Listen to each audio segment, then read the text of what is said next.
What's up, everyone? Welcome to this new video in English. I had a comment from John yesterday asking me if I'd be open to doing more content in English, and I definitely am. I'm just used to doing all my stuff in French usually, but there's no reason I can't do it in English. So if you guys have any topics you'd like me to cover more in depth in English, just leave me a comment below this video to let me know what kind of topics you want me to talk about. Today we're going to talk about physiological testing and the protocol and the tools that I use. But I'm open to talking about pretty much anything in regards to coaching, performance, testing, etc., etc. So yeah, leave me a comment below. Let me know what you'd like to hear about in future videos. I definitely have the time to do some content in English, and plus, it's good for me to practice spelling those things out in that language as well. I find the talking/thinking process very helpful in French for me to try and organize my thoughts around a topic. So obviously, I could do the same in English, and it would also be beneficial for me. And if somebody gets something out of it, then everybody wins, right? Okay, so testing. I'll talk about the typical protocol that I use these days. So I'll use a 4/1 format, so 4 minutes on, 1 minute off step test, so incremental intermittent step test, if you will. First question that's going to arise is why 4 minutes and why the 1 minute rest? Multiple reasons. 4 minutes is since I want to see a steady state at each power output or speed, the body's going to take about 1.5 to 2 minutes for those onset kinetics to level out and to find an equilibrium, or at least a balance. Maybe not a steady state, but a balance between the delivery and utilization systems. So I like 4 minutes because that way I can have 2 minutes of data to look at. If I have someone who's trained in ultra endurance or highly trained athlete, endurance sports, I might do 5 minute steps, but I find that for recreational athletes, amateur athletes, 4 minute works quite well. The 1 minute rest, well, now that I've added lactate testing to what I do, that allows me to do that more easily. I know some people are skilled enough to take lactate samples during a ride or during a run. I could probably do it during a ride, but during a run is a bit more complicated than that. Plus, having the Moxy monitors, I find it very interesting to look at resaturation slopes during the minute rest. I don't know if there's any published data on this yet, but I know there's some very interesting links between peak reoxy slope and critical power, as in you'll see an increase in reoxy slope as power goes up throughout the test. And once you've reached the athlete's critical power, you won't see any change or any further increase in the reoxy slope moving forward, which makes sense because we know that critical power is highly dependent on not only type 1 fiber proportion, but especially capitalization of said fibers.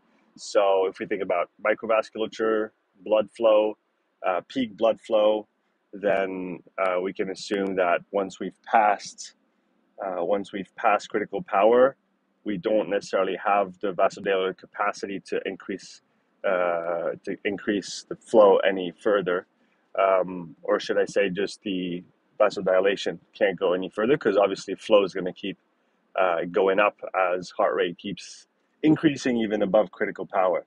But anyway, so that 1 minute is good to take the lactate sample, and it's good to have a look at that reoxy slope on the Moxy monitor.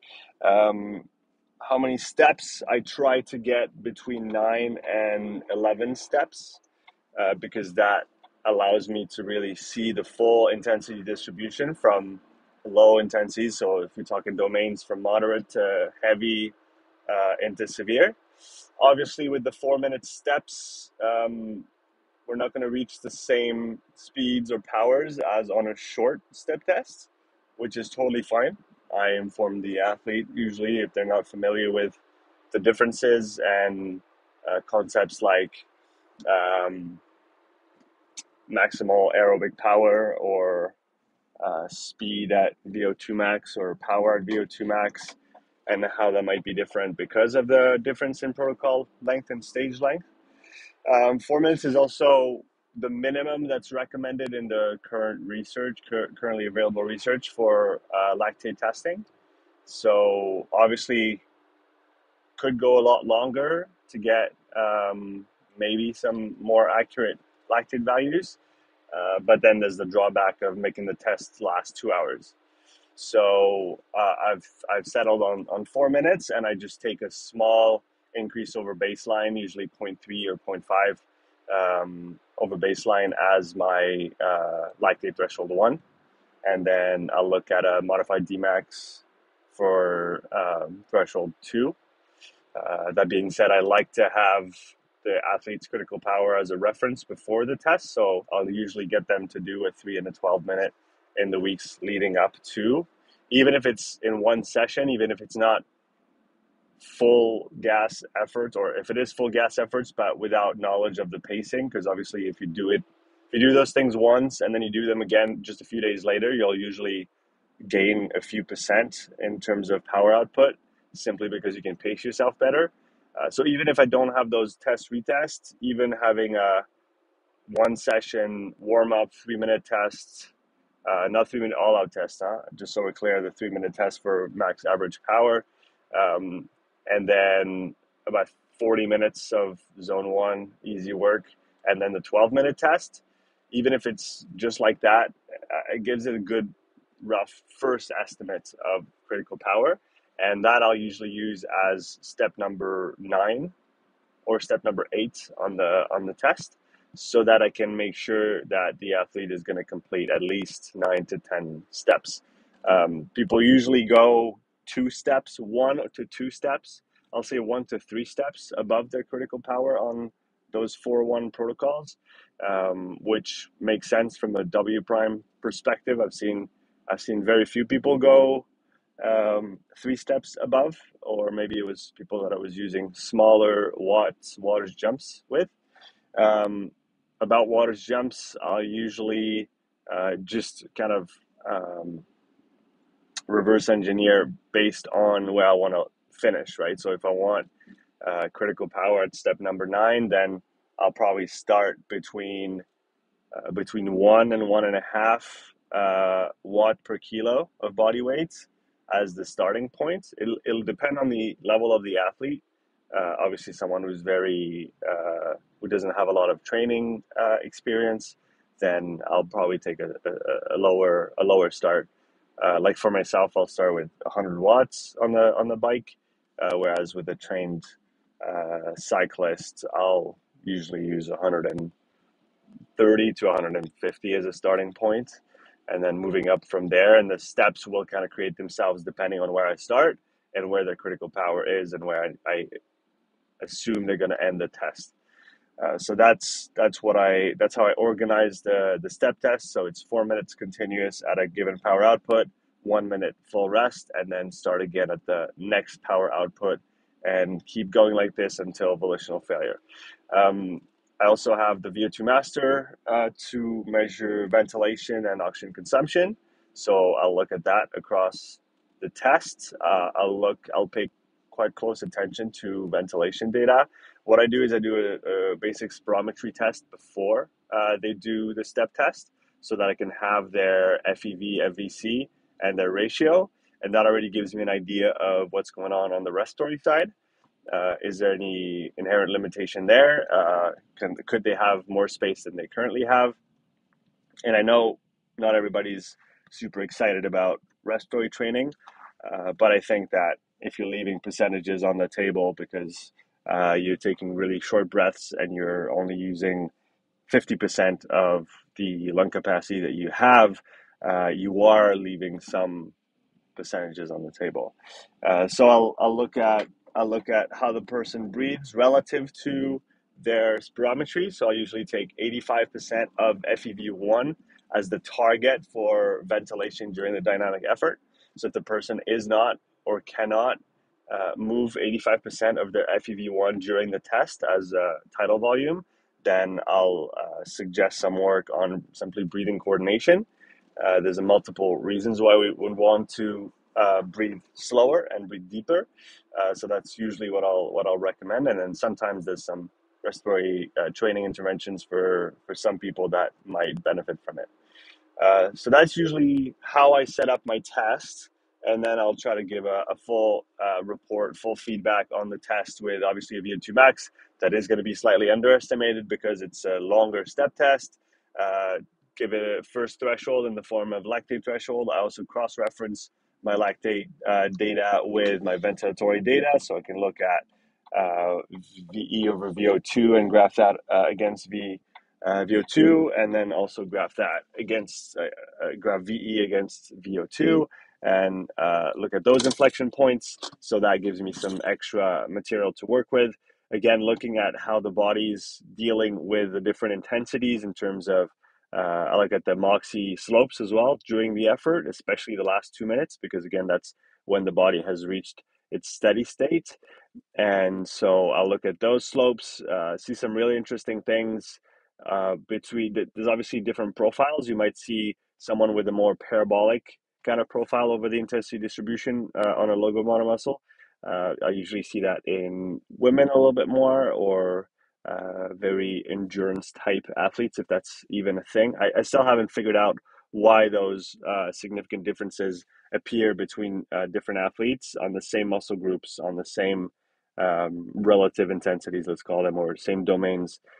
Sometimes they're parabolic, so SMO2 might go up on the VL for a cyclist in the moderate intensity domain, then it might be flat for the heavy intensity domain, and then it'll be negative for the severe intensity domain.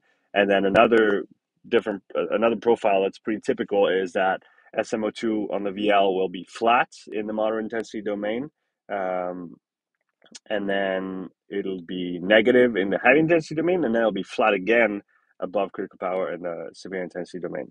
So I haven't figured out exactly why those things are happening, but it's very interesting to look at them. It's very interesting to look at non-involved muscles as well. You see quite a bit of interesting information coming out, whether it's for some people a correspondence or an inverse relationship between the minimum SMO2 value on the non-evolved muscle and lactate data. There's some interesting stuff there. Obviously, that's all speculative and hypothetical on my end, but it's really interesting to look at because it's a non-invasive device. And so figuring out what we can use maybe in the future to do things without having to prick people might be a good option.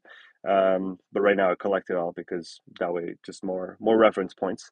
And then I try to give some indication to the athlete as well on can they do anything about how they breathe, what should they emphasize in terms of training. I'll usually look at VO2 max as the maximal anchor or VO2 peak on that step test. And then I'll look at threshold 1 and threshold 2, and I'll look at percent VO2 max at those thresholds. And then depending on the event of the athlete, what their profile is, what their needs are, I'll try to recommend that they orient their training on whether it's VO2 max, whether it's critical power, or whether it's more zone 2 work to try and get their fatigue resistance and fundamental endurance up. So that's usually how I proceed with the testing. I'll do different tests. Like this morning, I'm doing a test on a grinder with a sailor. So that's going to be upper body. It's going to be a shorter step test. There's not going to be any breaks. So it'll be interesting to look at that data. So I'll do different things for other athletes. But yeah, my typical step test is that 4-1 protocol. I've got a Google Sheets that's organized so I can paste my CSV in there. And then it runs kind of all the data for me. And then I can just visualize it pretty quickly and give some feedback pretty quickly as well. So that's about it for this video. I hope that it was helpful in some way. So please leave me a comment to let me know what you thought. If you have any questions, if you have any suggestions, I'm obviously still learning in that process. So I'm open to any type of feedback, ideally constructive feedback. But yeah, have fun with it. Leave me a comment. Leave me a like if you enjoyed the video in English, and let me know what you'd like to hear about next. And happy Friday. I'll see you in the next video.